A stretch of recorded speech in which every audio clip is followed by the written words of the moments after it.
What's up, guys? So I'm gonna be going over my week one set in Maddie's Whimsicott League, and yeah, that's basically it. So I'm gonna start off by showing off the matchup here.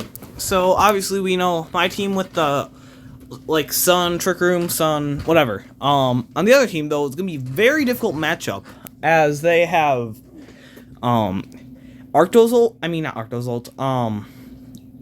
Dracozolt that is very scary into my team with minimal electric resistances. Plus it gets the ability Sand Rush, which doubles its speed, being able to double Bolt Beak. So yeah, that does a ton of damage to my team. Hippowdon is horrible into me, is amazing into me. I mean, the fact that I have Torkoal for Drought normally really hurts, since now I have to play against a Pokemon with another weather. So that's never fun. I will say the top 6 are the ones I expect them to bring. Arboliva, Mega Steelix I don't see coming, just because it's a Sun team and both of them are very weak to fire. And Skeldurge, it can come, but I wouldn't count on it necessarily. Anyways, so what Powdon is here to be annoying, I think is gonna happen. And just set up stand, just set on the board. Murkrow has Prankster Tailwind and Prankster Haze and all kinds of different gross prankster stuff. It also gets Foul Play, so it can use my own attack against me. Blastoise can run a few things. It can either run Shell Smash and the Water Spout, being able to output insane damage in my team, as well as Fake Out and Follow Me, 2 of the best supporting moves in the entire game. So that's also very scary to play against. Iron Boulder is just, it's really powerful. Its signature move is able to hit through Protect, which in doubles is absolutely insanity. And just overall great stats with 124 speed, being able to outspeed everything except Glaring Darmanitan if it's in Zen mode. But they also have Aromatisse for Trick Room, being able to protect their allies with Aromavale, I believe. Yes, Aromavale, so can be taunted, encore, that type of stuff. So yeah, let's get into the team builder really quick. Okay, so we have the team here. We have a little bit of interesting tech on some of the mons, but Torkoal's pretty straightforward. Charcoal being able to boost up fire moves, Heat Wave and Eruption being able to hit fire type moves very powerfully, especially in Sun. Protect, just being able to protect for a turn and not take any damage, and Earth Power to cover for stuff like Dracozolt. And maybe, yeah, just that. IVs are pretty standard. I mean, EVs are pretty standard. It's running max special attack with almost max HP and then some in the defenses. Jumpluff is holding Mental Herb, being able to be immune for one time to Murkrow's Prankster Taunts. So it's able to use its own status moves in Chlorophyll, being able to double speed in Sunlight. Tailwind, another great one, being able to double my entire team's speed across the board. Sleep Powder, being able to put opposing Pokemon to sleep and putting them out of commission for a few turns. And then Sunny Day, trying to regain the weather control. Really bulky here. I don't fully remember what the 4 in speed is for. I'm assuming Dracozolt while not boosted, but max speed. But yeah, there's that. Terra Ground to be immune to rock and to being immune to electric moves, which is weak to. I mean, not weak to, but there's Dracozolt, and then also being resisted to rock moves. This Glaring Darmanitan set is very odd. Has safety goggles protecting it from the sandstorm, so it can't take sandstorm chip.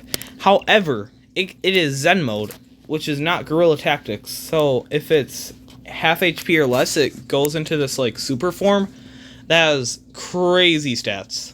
This isn't it, but these are really good too. Has Ice Punch for reliable stab, same type of attack bonus. Rock Slide, be able to get a good spread move to both opponents. And Endure, to be able to live one hit so I can get into Zen mode and protect just for being able to stay safe. Terra Rock is here just to do more damage to Rock Slide. Mega Slowbro is where it complements Glaring Darmanitan. Obviously we start off with Regenerator, because that's how Megas work. Surf, so then we can be next to Glaring Darmanitan, endure with Darmanitan, and then get really low, so then we can go into Zen mode next turn. We have Trick Room here, so that we can set up stuff like Torkoal or Rhyperior. And then Body Press, I am running a super defensive invested set this week. Because with this set, even if Draco's ult goes first, I believe, if it's either 252 or 252 Adamant, it's one of the calcs. Even if it goes first, I still live. So that's really good here. And then Protect, again, a very common trend, being able to get just protection for a turn. Rhyperior, this set is very, well not very, but a bit odd. It has Life Orb, being able to do more damage. Has ability Lightning Rod, which sounds very weird. Because it's already ground type, like why would I use something that makes it immune to electric moves? However, Terra Water here is really good, as they don't have anything to hit me for super effectively if I use Lightning Rod. It also is able to redirect Bolt Beak away from my other Pokemon. But yeah, it's really good here, I feel. Protect, again, I've been over it. Earthquake, able to hit a lot of Pokemon on their teams for a ton of damage. Also being not doing much to my Hisuian Lilligant and Mega Slowbro, as well as not hitting my Jumpluff. Rock Slide, again, just a great spread move to have against the team. Ground and Rock are very hard types to resist when combined. And then Ice Punch is here to pick off, like, Arbalava if it comes. Hippowdon, like that kind of stuff. Now this EVs are very, very odd. I will say this was not optimal during the battle. I should have had it at 29, because then Life Orb only takes 18 damage instead of 19, but that's not a big deal. But basically we have max attack, which is pretty standard, some defense just because, but we're running 228 Jolly speed. And what this allows us to do is, I believe, when Tailwind is up with Jumpluff, I am able to outspeed a max speed Iron Boulder without booster energy speed. So that's what this is for, being able to outspeed that huge threat. And then for our final Pokemon, we have a Scarf Hisuian Lilligant. This is a very weird set. So we have Hustle, which does more damage for our physical moves, but also makes them less accurate. So not amazing, but it's not a bad ability by any means. We have Scarf After You, which normally sounds very, very weird, since Chlorophyll just doubles my speed. Like, why wouldn't I just use that? However, I sped crept Draco's ult in Sandstorm if it is running Adamant and not Jolly. And Scarf Lilligant does outspeed it. So now I can use After You into Torkoal. So then I'm able to use Eruptions and Earth Powers before anything else can move. Or even Rhyperior. I also have Triple Axle, which is kind of risky because it's already 90% accurate, let alone the Hustle taking it down even lower. But that's not a huge deal, as long as we can hit moves. Either way, I don't plan on using it a ton, so that's not a, yeah. Leaf Blade being able to hit a lot of the team just for a ton of damage, it's pretty self-explanatory. And then Encore being able to disrupt our opponent by, if they don't have Aromatisse out, I can lock them into a specific move, and then they can't switch out of that move. Again, really offensive, really fast. set here, but yeah, I will get into the battle. Okay, so I'm back and I see the team. This is game 1 of 3. They have Murkrow, Arctozolt, Blastoise, Iron Boulder, Hippowdon, and Aromatisse. Basically everything I saw I expected coming came. So yeah, obviously Arctozolt's the big threat here, so I'll just play and see how it plays out. So here I leave Slowbro and Galarian Darmanitan. I go with the strat that I was talking about before, Endure next to Surf. However, that taunt from Murkrow is not going to mean anything when I'm going for an attacking move. And here, let me move up so you can see the health bar. Iron Boulder took a ton from that.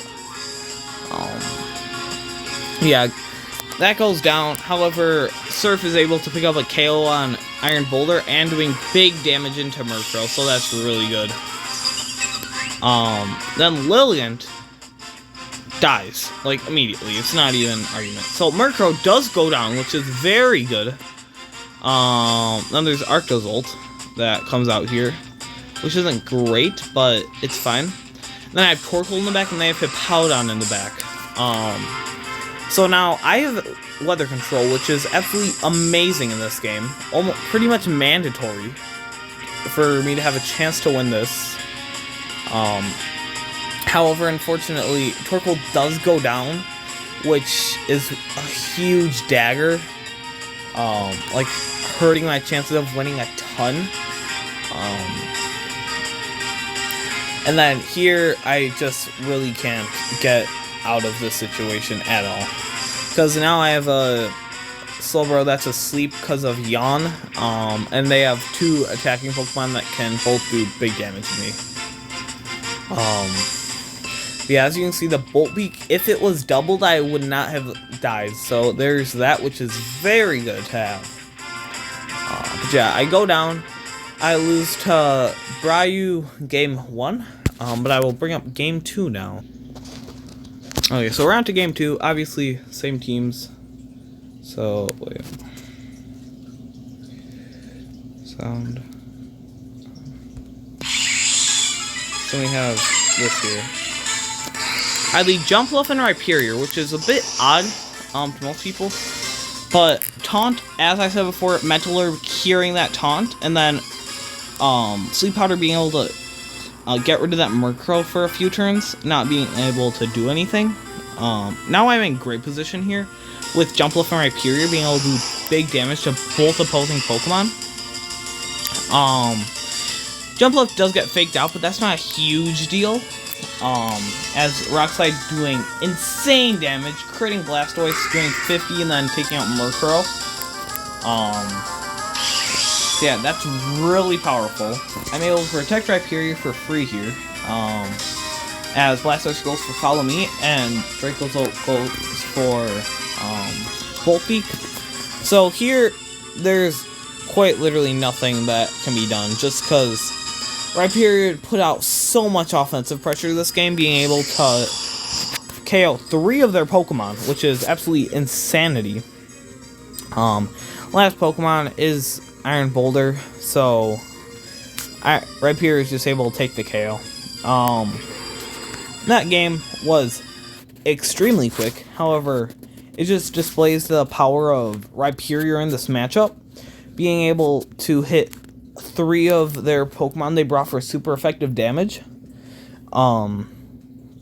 So yeah, basically Rhyperior is great in this matchup, it would seem. Then I will bring us to Battle 3. Here we are back for Game 3. And yeah, let's just get right into it. Same thing as the last ones. They lead with Aromatisse, which they have not brought a single game yet, which is very shocking. I lead Lilligant and Torkoal, which they also have not seen me lead. However, I have Scarf Lilligant, and they do not know that. So, right here, I'm able to see that they are not max speed Dracozolt. So, the fact that I'm able to outspeed that is absolutely huge.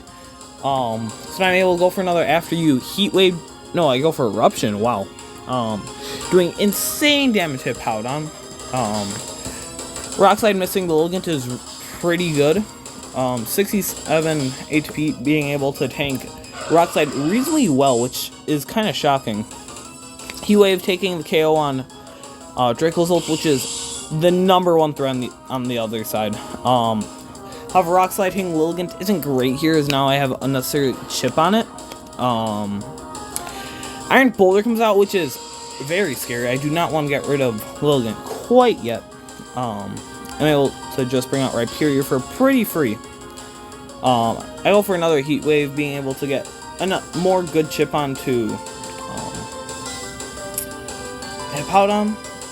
Then Headbutt doing solid damage to Rhyperior. However, Earthquake doing insane damage, OHKOing the Iron Boulder and doing big damage to Hippowdon. Now it's a 2v4 with Aromatisse and Hippowdon versus my 4. So it looks pretty much like it's over, which it would seem that way. Now Rhyperior has to keep going for Protect, which will fail 2 times in a row, 2 out of 3 times. Now my Mega Slowbro is also about to go to sleep, as it lost. It got yawned, so it will go to sleep next turn. Critting Body Press onto Hippowdon is very nice, but not required by any means. However, both my Pokemon are pretty much immobile, like, for a few turns. Which is never good in any Pokemon game. So, obviously going for another Encore, locking Rhyperior into Protect. Not what we want to see, but it's not horrendous. It's not the worst scenario here. So I leave my Rhyperior out here, being able to just chill on the field with Protects. But then Slowbro stays asleep, which is not what we want to see. Then I bring out Torkoal here, which sometimes will live this, I'm pretty sure. The high horsepower from Hippowdon. But there, at least I know for sure it doesn't. So that's not a huge deal, but not great. So I bring back out Rhyperior, being able to pretty really do that. High horsepower going down there is actually very surprising to me, as Rhyperior has insane physical bulk. But here's where it's very scary, because if they go for a attacking move right there, they could have won. But since they went for Slack Off, I do just win since I hit Leaf Blade, being able to KO it. And as you can see, Aromatisse has all supporting moves, so there's quite literally nothing it can hit Lilligant and Slowbro with. Hustle doing big damage, 50%, to a very bulky Pokemon. So, yeah, that was my week 1 set against Bryu in the Matty Zimscott League. And yeah, I will keep making videos throughout the week. Great start to the season. Hope we can continue this winning streak. But yeah, see you later.